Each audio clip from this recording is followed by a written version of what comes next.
Hello and welcome to the Sober Experience, formerly known as the Spiritual Experience, where we share stories of overcoming problematic situations in life through triumph and working together, as well as recovery topics and all other forms of spirituality, self-help, and the like. I'm your host, Jay Lewis, and here we go. Hey, what's up, everybody? Welcome back to the Sober Experience. Don't forget to subscribe and share on all podcast platforms, including our new YouTube page. We could always use the support, and we appreciate all the feedback that we've been getting.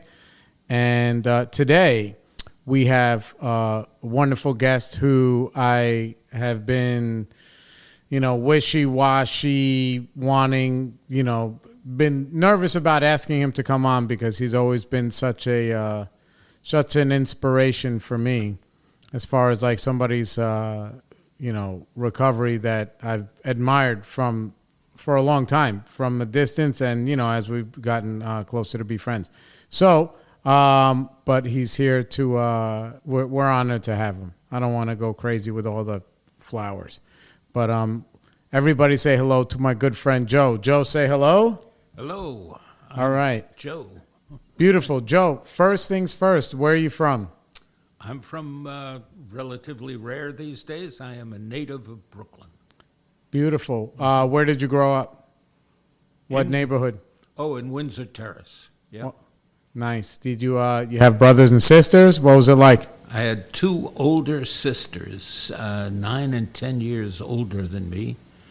And when I was younger, I could never figure out why God visited older sisters on you. So were you like a surprise baby, or your parents just took a 10-year break? Those are questions that I never asked, but it'd be hard to, it's hard not to believe I was a surprise. Right. What kind of a kid were you? Did you play sports? Were you good at school? I was okay in school. I mean, I did well. I was never good at sports, never particularly interested in them, Right. What were your main hobbies? What did you like to do? I watched television. Believe it or not, I remember when my father brought the first television into the house when nobody had televisions. I remember going to the kid's house whose family had a TV, What did you think then when your dad finally showed up with one? It was, wow, it was amazing.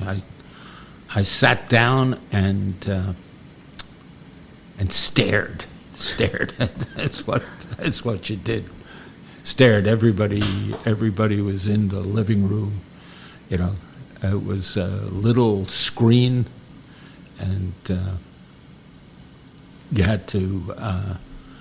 At the time, wow, I haven't thought about this in years. You had to make the antennas, set up the antennas. They were on top of the TV. Like manually, you had to go and... Right, yeah, you would have to do that before they got antennas on the roof and things like that. Wow. So. Was it like cohesive? Cohesive? Meaning that like, okay, we're all going to sit down and watch TV together? Oh, well, it was cohesive, but I have a very firm memory of I wanted to watch Wyatt Earp, and my sister wanted to watch Eddie Fisher, and I got to watch Wyatt Earp, and my sister poured a bottle of Pepsi over my head as I was sitting on the floor watching Wyatt Earp. So I don't have too many memories of arguing, but that's an unforgettable memory. That was that was it. What kind of work did your dad do? He was a manager of a warehouse. He worked for Sterno Incorporated. Also in Brooklyn? Also in Brooklyn, down in what was called Bush Terminal and is now called Industry City. Right. Yeah. Yeah. So, When I drive through there, they have like those trolley tracks. right. That And was, those cobblestone in between the buildings. Like I guess there was that was like a huge place down there.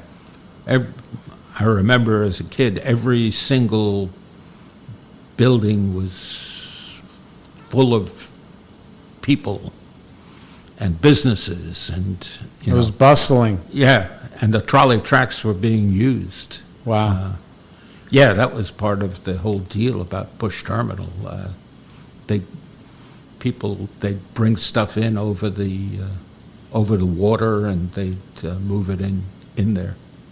Yeah. It was, all of that level of industry has left Brooklyn, Right. that I know of. Yeah. This I understand. Over there now it's like fancy town. Yes, so I gather. I haven't been there in a while. There's sushi bars, ABC carpet, and like all this other stuff. And I mean, there's a few manufacturing things that are there, but they're not like making things. I mean, No. yeah, exactly. Yeah, the whole world has changed. Actually, Sterno Incorporated, Sterno is the famous thing for chafing dishes. Do people even know what Sterno is anymore? I don't know. The only thing I know about Sterno is those flame things that you put underneath. Is that what they are? That's what they were. They were what made chafing dishes and all sorts of hotel equipment Wow. function. Yeah. And So- it's funny because my mom would say, don't forget the Sternos. Right. Yeah, that's funny. Okay, so then as you're growing up, did you come from a family of drinkers, or what was the story then? What was the atmosphere? I never saw my father finish a drink. Wow. Never once. They'd pour him a cocktail, and he'd sip half of it. But I had a lot of uncles and aunts who finished a lot of drinks. Yeah. So it was around me, but I never saw my father finish a drink. I never saw my mother take a drink. So. So what happened with you when you started? Like how old were you? Well, that's one of the interesting things to me, Sure. I have no idea. Everybody seemed to be drinking when we were 15, 16, 17, 18 at parties. And my memory is that everybody seemed to be drinking a lot. I'm not at all sure that's an accurate memory. What happened, I don't really, to this day, understand. Everybody who was drinking a lot seemed to not give it up, but let it go, And by the time they were mid-20s, 25, 26, they let it go. And my friend Dougie and I didn't stop. We didn't let it go. And I truly don't understand it. I mean, what I would say, and I still say, is I loved to drink. Yeah. I loved it. From the beginning. Yeah, that's my memory, Among the things that I am sure of, I am absolutely sure that if I picked up a drink today, I would be drinking alcoholically. Oh, yeah. For me, it fits like a glove. Oh, yeah. And maybe like, even if it's like the left-handed glove on the right hand, I'll get it on there. Don't you worry. Oh, yeah. I have no doubt about that. I have no doubt that I would be drinking alcoholically if I picked up a drink. Yeah. When you started, were you drinking alcoholically right away, or was there progression? What was that like? I think there was a progression, you know. You said it started out at parties, Right. here and there. And I can remember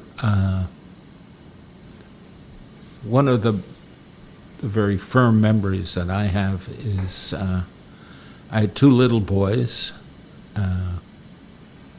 My oldest son was handicapped, Right. and I'm sitting. When were they born? Oh, let's see. Well, the oldest boy would be 40. He's passed away. Yeah. He'd be 45 now, I think. Right. Yeah. 45 or 46, and my youngest is 40 now. Right. And I remember sitting in my chair. My wife was out, and I was drinking downstairs. They were asleep. And I remember thinking, if something happens, I'm not going to be able to get up out of this chair. That was like a cognitive thought. Yeah, yeah. And that's a big bridge between, we're 16, 17, 18, drinking at parties, Right. to now you're an adult. How old were you when you think you had that thought? Let's see.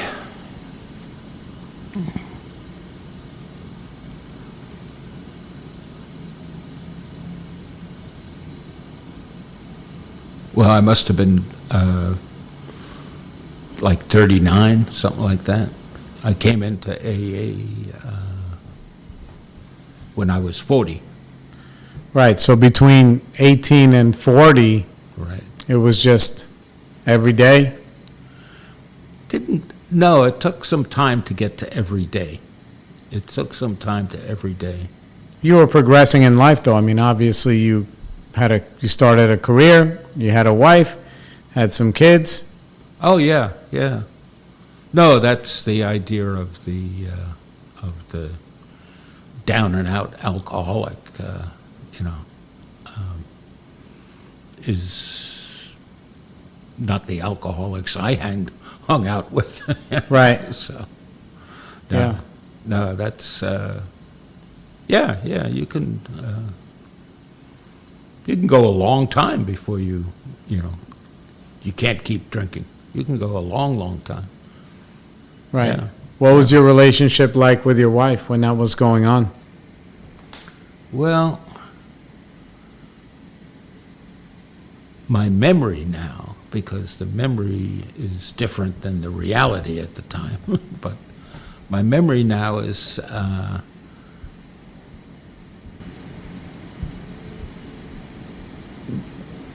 she and the kids would go up to bed.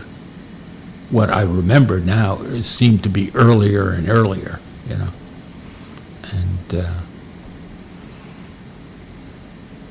yeah, that's the other memory I have with my wife is I went to my first meeting. I used to go to work hungover. What kind of work did you do? I was a manager I was a manager of a pretty large office, Right. and I would. You would go to work managing a large office hungover. Oh yeah, yeah. I mean, I can remember. There's so many wonderful memories of like getting on the subway and thinking, I'm going to throw up on this guy in front of me. Which, I think when I look back, I think the insanity of the second step is for real. Yeah. Any normal person would go. In fact, I've never forgotten, I worked with a woman who had the same job I had. And she was one of these people who never finished a drink, And I asked her, because one of the things I did as an active alcoholic was I never, ever talked to anybody about my drinking. Right. never talked to. I was not a bar drinker where everybody was BSing each other and things like that. Did anybody ever ask you or talk to you about your drinking? Like, that's part of the story too. Actually, I was like, I mentioned I was from Brooklyn. yeah. And people won't believe this, but Brooklyn in the 70s was going down the toilet. It was over. It was over. Everybody was moving to Long Island, New Jersey, or something like that. Brooklyn was going down the toilet, literally. I heard there was like a bar in every corner. People would say that, like, Oh, there was. I mean, and I lived in a very nice neighborhood then, but there was a bar on every corner. right, If you know Brooklyn, 7th Avenue, right. there was a bar on every corner from Flatbush Avenue to Prospect Avenue. That's That a, was- that's over. That's about 20 blocks, Yeah, yeah. including all the name streets. Right. Yeah, And every, I mean, that's, and it's walkable for those of you who don't Right. live in New York. Right. You can stumble from one block to the next in a couple of minutes. right. And every block had their own bar. I mean, the bar at the end of the block was the bar where, if you didn't go there first, it was where you ended up. Right. If that makes any sense to any. That's funny. Are there any non-alcoholics listening to this? Because would that make any sense to them? I don't know. That's incredible. Yeah. So did people start asking you, say, "Hey, Joe, what are you doing with yourself?" Again, memory was a friend. They're still friends of the husband of one of my wife's best friends.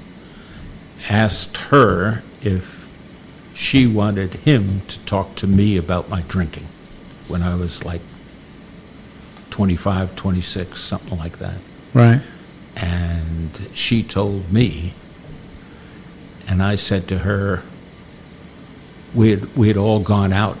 I was talking about people leaving Brooklyn. We had all gone out one day to the first couple that bought a house in New Jersey, which is, I still don't understand why anybody goes to New Jersey, but that's a whole other thing. And,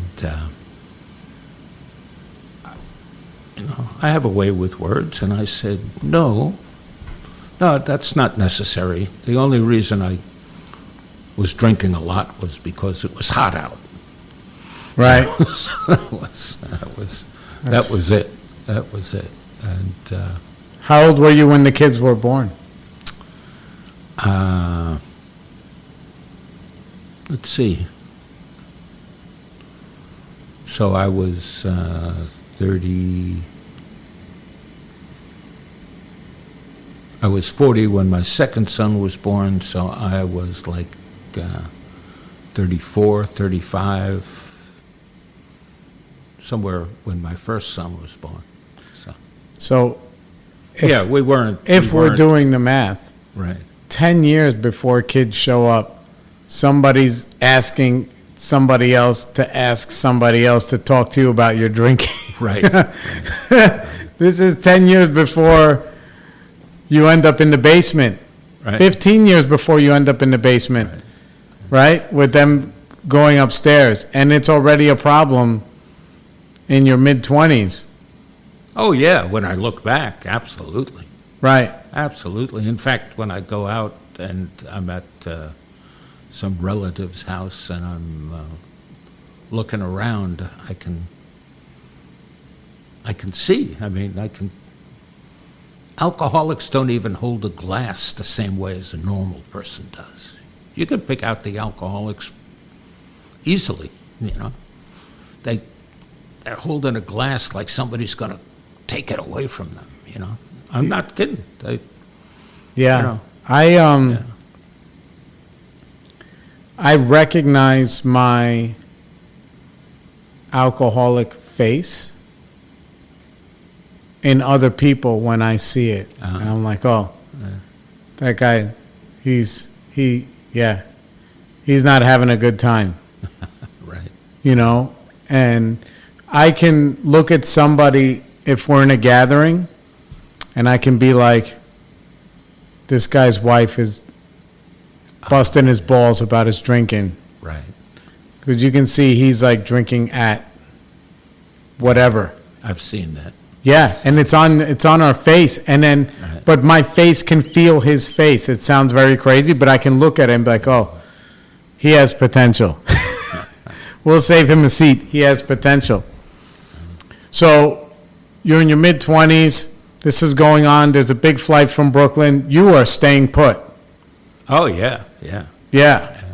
Yeah, yeah. So buying the house we're in was the best idea I ever let my wife talk me into. You know? Did she work at the time or no? Oh, yeah, we both worked all the time. Right. We both worked all the time. Yeah, so you're young people. You Right. buy a house. She's already asking her friends to talk to you about your drinking. Next thing you know, some years go by, and it's the same old roller coaster.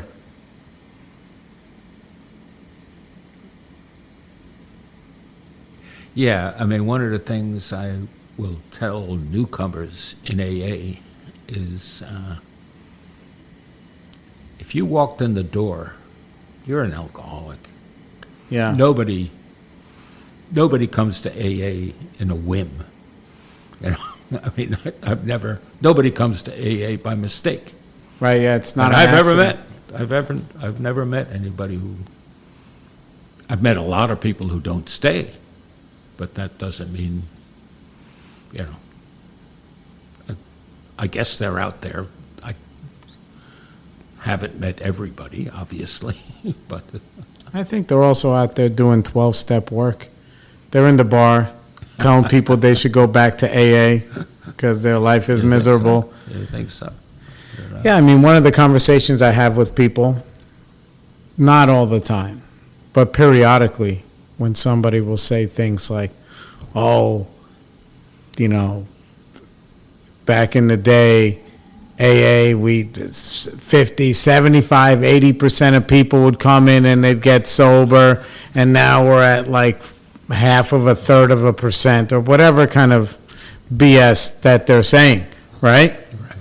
And my defiant reply is that the reality is that people back in the day really had to be desperate to go to a meeting. You know, I mean, no internet, no cell phones, no this, no that, right? And even before then, in the 50s and the 40s and like, you know, they're mailing each other books in the mail, so whatever. But the program has evolved so much so that I think part of it works like too good. Where you come in, and if you go to a meeting a day and try not to drink, in 90 days, you're going to forget that you was a drunk.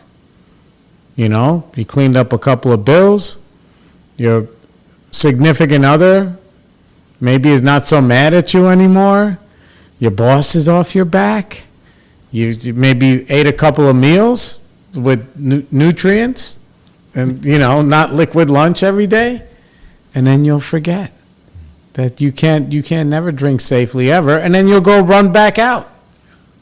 I've seen that happen more often than people thinking the program doesn't work. I've seen people come in and do everything they're supposed to do, and then I'm like, oh no, you forgot that first part of the first step. You know? And then next thing you know, they're back out there, and then they're like, what? Yeah, they find out how patient the disease is. It's not just whatever cunning, baffling, insidious, all those sloganese kind of words. But the disease is very, very patient. Very. It's just going to sit like dormant, just hanging out. You don't get rid of it. And then in the right environment, it's like a fungus. Poof, here we are. Right. Yeah, remember me? You know, so you were still drinking. You said your oldest son was handicapped. He was the first one born. Right, right. So what afflictions did he have? If you don't mind me asking. He was severely handicapped. It was the result of a very difficult birth. Right. And maybe he could function as a 5-year-old, and he had trouble walking. And How did that affect you?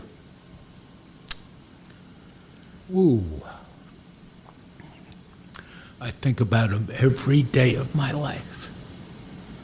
Yeah. Yeah.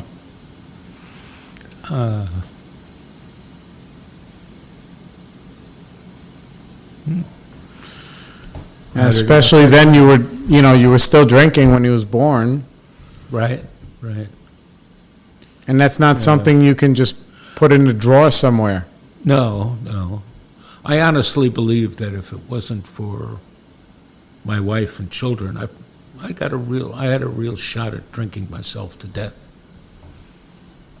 That was Sincerely. sincerely, yeah, yeah. I've never forgotten walking down the block I live on, and there was a guy sitting in an areaway. You know, most of the people in the country don't know what an areaway is. You know, Explain to the listeners. it's it's usually a concrete. What would you? It's in front of your house, between the sidewalk and your house. There's a concrete part where you could go out and put a chair out there, and the entrance to the basement is usually Right there, yeah. off the areaway. So the guy's sitting in the areaway, and he's sitting in this ratty old beach chair. And it was the summertime, and he was in Bermuda shorts, and there were running sores down his leg. And he's Sores, like SORE, sores. sores, right? Wow. And he's got a 40-ouncer in his hand, you know. And I thought to myself, I remember it because it was so vivid. And that's part of the thing about sobriety and AA is you get the message where you get the message. There's lots of messages. Sure. And I remember thinking, that could have been me, you know. That could have been me. Was he older than you? At the time I saw him, probably, but, you know, one of the things about drinking and smoking dope and stuff like that is it really ages you. Yeah. Well, no. It's, Really. because sometimes Really the reason why I ask is like you see a guy like that, and be like, oh, he's pickled. Right. And he's like, yeah, I'm 34. Right. Exactly. And you're like, Jesus, sir. Right. Yeah, but that, that stays in your mind. Yeah, I've never forgotten that guy. I've never Wow. forgotten that guy. You know, that I know it rankles some people, but for the grace of God, go on. Sure. Yeah. Yeah. Yeah, so you have this one boy, and then a couple of years later you have another kid. Right, right. Who's a wonderful, he's a wonderful man. He's a wonderful man. Yeah. What was that like in between each child? Were you like scared to have another kid? Were you having those kind of conversations? Was your wife like, hey, you better get your drinking under control because we have this person with this young child with special needs? No, I don't think I was.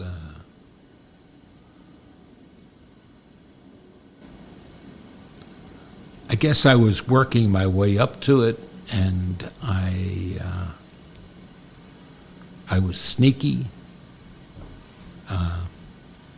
That's another fond memory of alcoholism.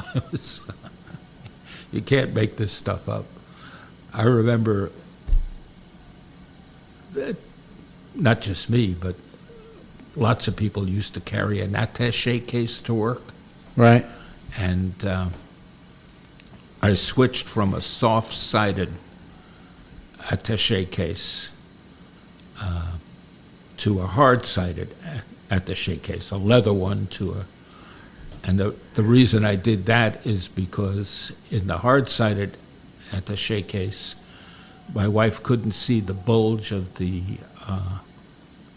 fifth of the Gordon's gin bottle when I was coming into the house, because that, Gordon's gin bottle, for those of you who aren't a gin drinker, is square.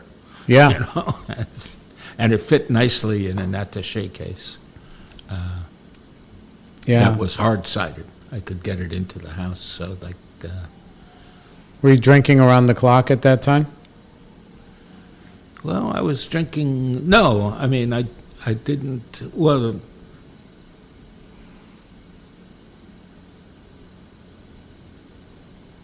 I never drank around the clock like a real alcoholic, Right. I drank a lot all the time. I drank a lot all the time. I've run into people who ended up alcoholics who never drank, anywhere near as much as I drank. Right. I But mean, they were the real deal. Yeah, you're changing your briefcase so you can hide your booze. Right. Yeah. Looking back, it's like, for me, I drank so much Gordon's one day that I never drank again that Gordon's gin. And That was my drug of choice. listen, my parents, as they became more affluent, then the Bombay came to the house, right? The blue bottle. But I already had the bout with Gordon's that I even did I give you your water? No, you didn't. Oh, hold on, guys. Let me grab the waters. I thought I gave you the. Yeah, they're over here. Sorry about that. So you call. All right, we're back. So, point is that I had such a bout with Gordon's that I couldn't. On the left side of my house where I grew up, we had these pine trees, and if I stood too close to the pine trees, I would smell that pine, and it would remind me of the Gordons, and I would want to puke. So Gordon's I know pretty well. Yeah. Yeah, but it looks like you're on your way. This other kid comes along. How does that change things for you? Well,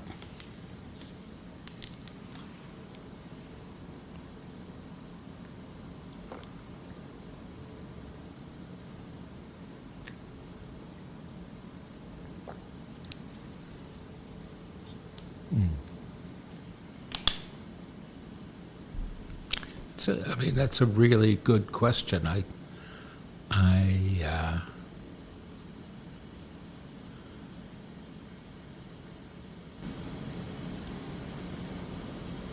All I can think of is, I knew I had to stop. I knew I couldn't keep going on.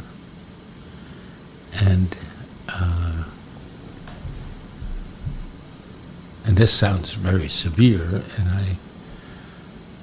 I got to the point where I hated myself when I woke up in the morning, knowing that my two boys were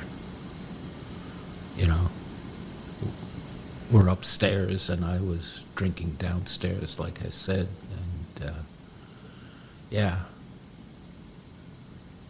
I remember opening my eyes and cursing the day.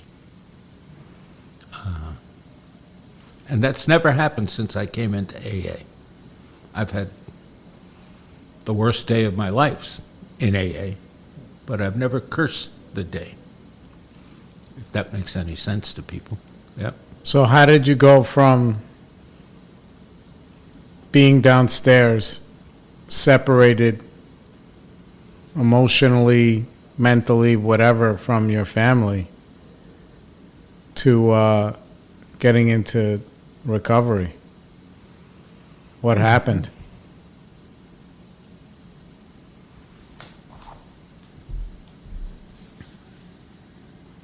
I think, it wasn't any...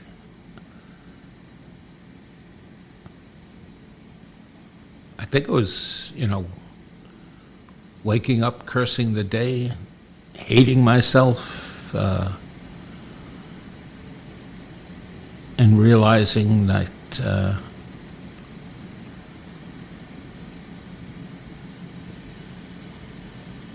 somewhere along the line, I don't know how to describe it, realizing that this can't go on, In that sense, it's a gift. Sure. It's a gift. That was a gift, And How'd you get to your first meetings? well, one of the things I haven't mentioned is that I had an Uncle John who was a real old Irish drunk. And compared to you? Right. And he was, he got into AA, and he talked about it all the time with my mother when he was over, and I remember thinking... Is this like your mom's brother or your dad's brother? My mom's brother. Right.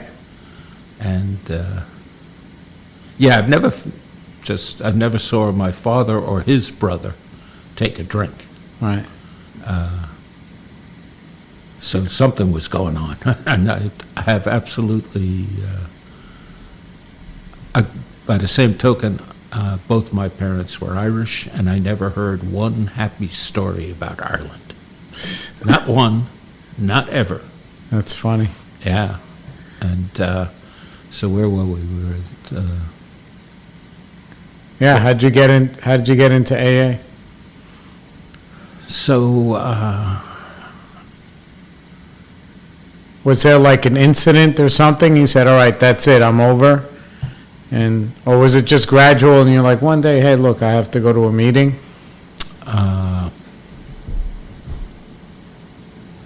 Yeah, I'm not sure. There was a pileup of being hungover, going into work, hungover. One of the things I remember learning how to tie your tie when I was working. Everybody was wearing a suit and tie, and I could tie my tie without looking at myself in the mirror. Things like that. There was no big incident. Just working just reminded me of. I never ever recommend anybody talk about being an alcoholic on the job. Now, if you need to go to rehab and they'll get you to a rehab, then you might have to talk about it. Right. But I don't recommend it unless... you're ready to get some help. Yeah, unless you're ready to get some help. But the reason I say that is I went to my boss and I had lied to him on a regular basis. That was part of part of the job description. Right. I had lied to him. There was a period when I was the only one doing the job that I was doing, and he'd ask me if this had been done. I'd tell him this has been done, and it hadn't been done, and while I was drinking. And so I went to make amends, and I told him, I'm sorry that I said I'm sorry that when you were asking me whether such and such had been done, I had told you it was done and it wasn't. I'm sorry. I was such a pain in the ass. I don't think I used those words. And he said, well, thank you for talking to me about this, because I didn't know what was wrong with you. I thought you were crazy. I thought you were crazy. And the reason I bring that up is they don't know what's wrong with us. They think we're crazy. Why is he lying to me? Why, it's like normal people don't know what it's like to be addicted to alcohol, or addicted to anything else. I am so old that you actually knew the junkies in the neighborhood, when I was growing up. Now, I always tell people the world changed when the guys came back from Vietnam. It's another world now. It's another world now. I don't think there's anybody in AA who hasn't used, or it seems that way to me. But AA has changed, and yeah. And So- For the better. for the better, Everybody's, I think it's a much broader and open, So when you start going to meetings and you start putting some time together, Right. what kind of impact did it have directly, on your life?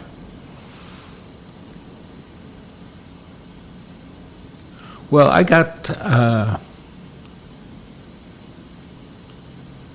First of all, what year did you get sober? 1984. 1984. I got well cared for, and I tell people I know how AA works.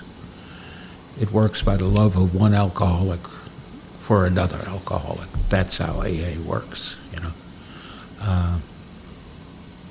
I walked in, that uncle who was the alcoholic was in the meeting.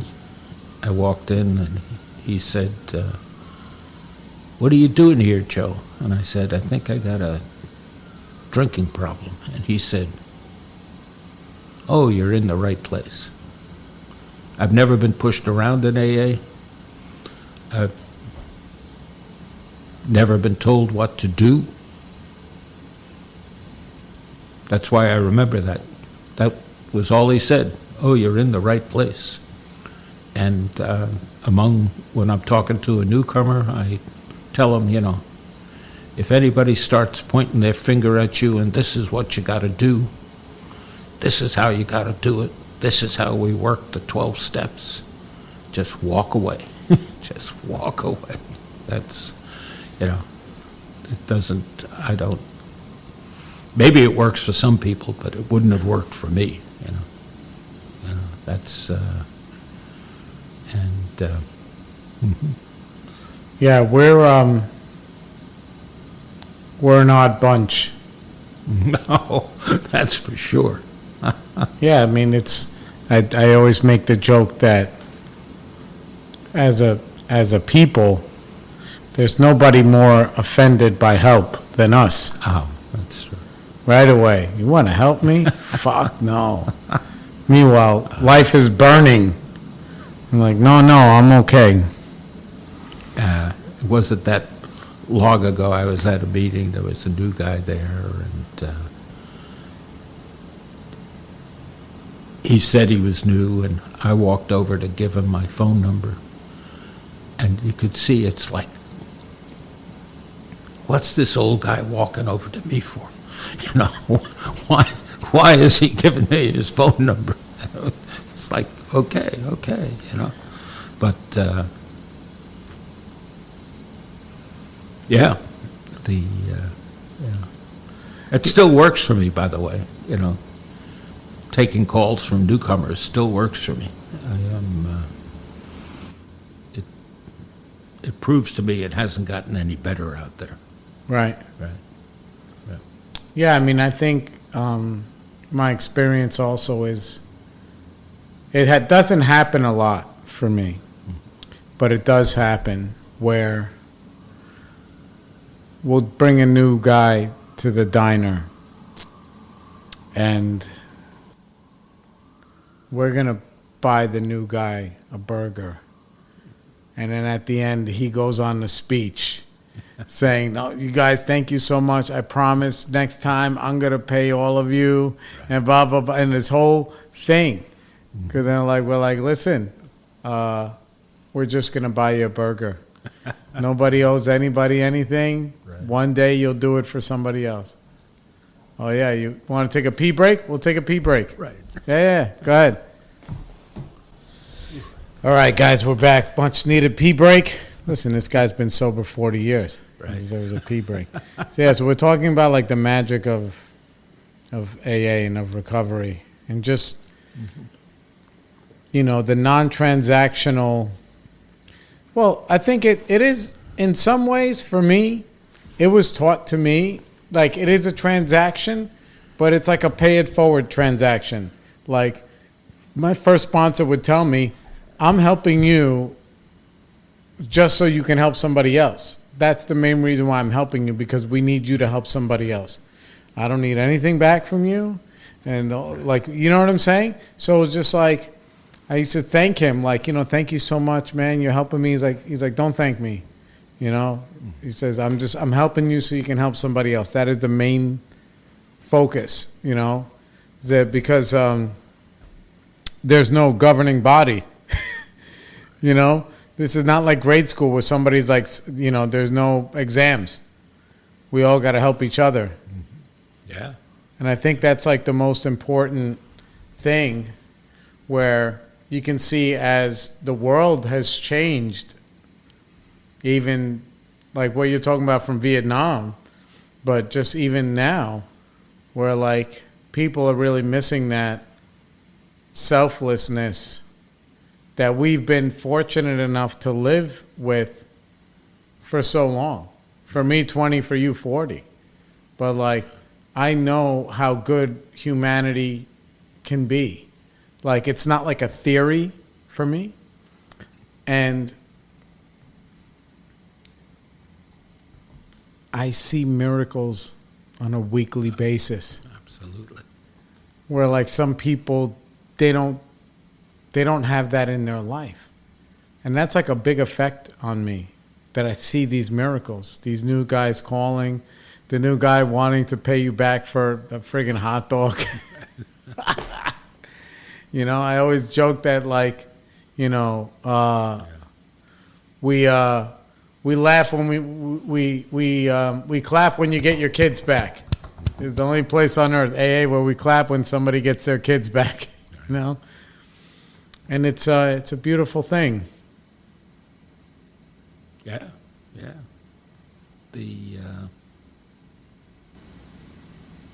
Yeah, I mean, that's, like I say, that's how I've been treated. I've never been pushed around. Talking about your sponsor, I think that was, you know, one of the things, asking somebody to be my sponsor, somebody asking my first sponsor to be my sponsor. What was that like? That was one of the most important things I've ever done in my life.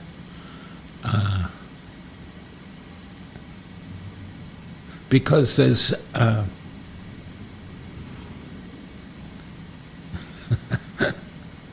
haven't said this in a long time, but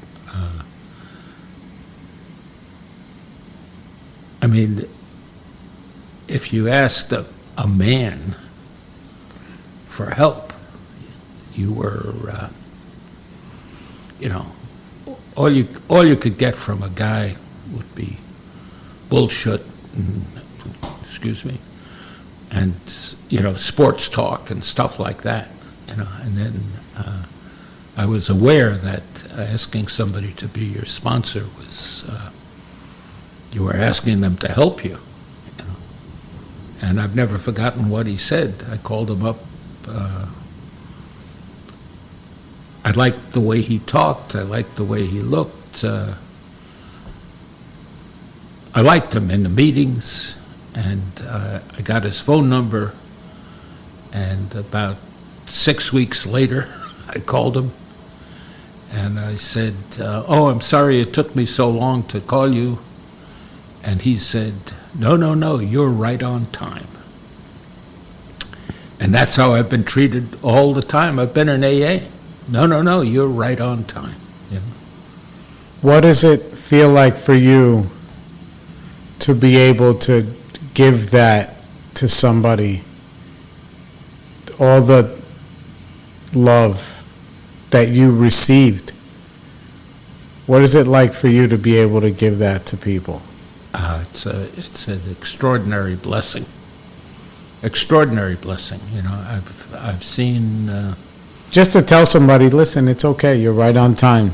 You're in the right place. All of these very like hokey things that you're talking about, to be able to give somebody that exhale breath. Right. I've seen people. You know, I've seen people get married and have children who, and I've seen the children grow up, you know, and all in AA, you know. I've seen, that's one of the things I've realized is we can change generations here. I've seen people who've come from, you know, terrible situations, become loving parents, and, you know, you don't have to relive the past. You can, you know, it's funny, sometimes we go to an AA meeting and you think, well, they're rehashing the same story over and over again. But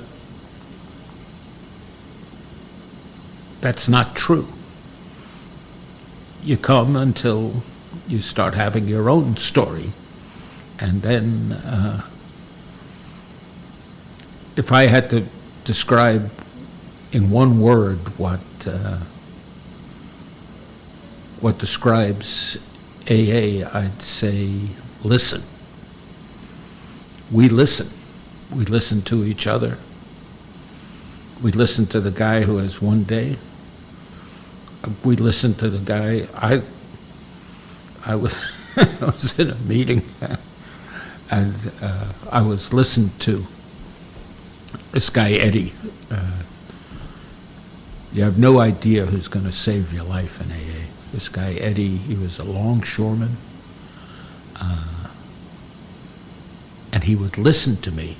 I'd be going on. This was early on in my time in AA. I'd be going on telling him all sorts of stuff. The meetings in those days ended, almost all the meetings were at 8:30 at night. So the meeting ended at 9:30, and it'd be 10 o'clock at night, and Eddie would be getting up at 5 in the morning to go work on the docks, and he would sit and listen to me. I've never forgotten what sometimes when I'm going on in my own head, you don't get, you know, it still goes on. I'm making circles around my head now. And he'd say, Joe, how important is this? How important is this? Yeah, it was real Brooklyn. And I was so consumed with myself, I thought, Eddie just doesn't understand, you know. And it was only as I got sober that I realized, like, my God, this guy loved me. This guy loved me. He was going to get up, and he sat and listened to me, because he was absolutely devoted to AA. He was devoted to AA. Yeah, that's incredible. And I think that's the whole key. Right. Yeah. Looking back, that you don't realize what somebody's doing for you. And then as you evolved, you can look back and be like, holy shit, this guy loved me. The other thing, you're bringing me back to the past. The other thing I remember is this guy, Steve the fisherman. Oh, him I've heard of. He was something. He was the guy who used to make the whales. Right, exactly. And one day we're talking, and I'm talking about something was going on at home, and I've never forgotten what he said. When your spouse or your mate or your friend is not an alcoholic, and he said, you got to understand that they don't understand. And, I'm the sober one. I got to understand that they don't understand. They don't understand. Yeah. They didn't sit in a chair in the middle of the night drinking like a pig. They don't understand that. People, against their will. Against their will. That's the other thing that I believe for myself, that I could not get sober unless I took responsibility for every single drink I took. And it's nobody's fault. Oh, yeah. It's nobody's fault. And I've seen people who stayed sober and they're still pissed off at their mothers. They're like 70 years old and they're pissed off at their parents. It's like, yeah, maybe they're sober, but I don't want that. It's yeah, I don't want that either. No. I'm not. I'm grateful that after I got sober, my parents, they still spoke to me the way I treated them and everybody else. Yeah, that's. We'll wrap up on this, but yeah, the longer you stick around, the more your story changes. Not so much the actions that I took, but my perception of what was going on really changes. So it's like when I first came around, sure, everything sounded funny, and they were doing it was this, them, and them, and then the more I got closer to God, and the more I did the work, and the more I faced myself, I'm like, all right, maybe it was 3% them and 97% me. It's like, yeah, they were doing the best they could, and my response to that led me to where we are right now. Right. Yeah, you got to be. Somebody said this. I don't know where I was. Said even victims have to be responsible for their actions. Right. It's heavy. Very heavy. But it's true. Yeah. It's true. Yeah. All right, guys, we're going to wrap it up. Joe, thank you so much for hanging out with us. Dude, you did an hour. You did fantastic. Don't forget, everybody, like and subscribe on all podcast platforms, The Sober Experience, Spotify, YouTube, Apple Podcasts, Google, everywhere. And, listen, I could stay talking with you for another 3 hours. I always enjoy your insight and the simplicity of your spirituality. It's always impressive. So, all right, we're going to sign off. All right, guys, have a great day.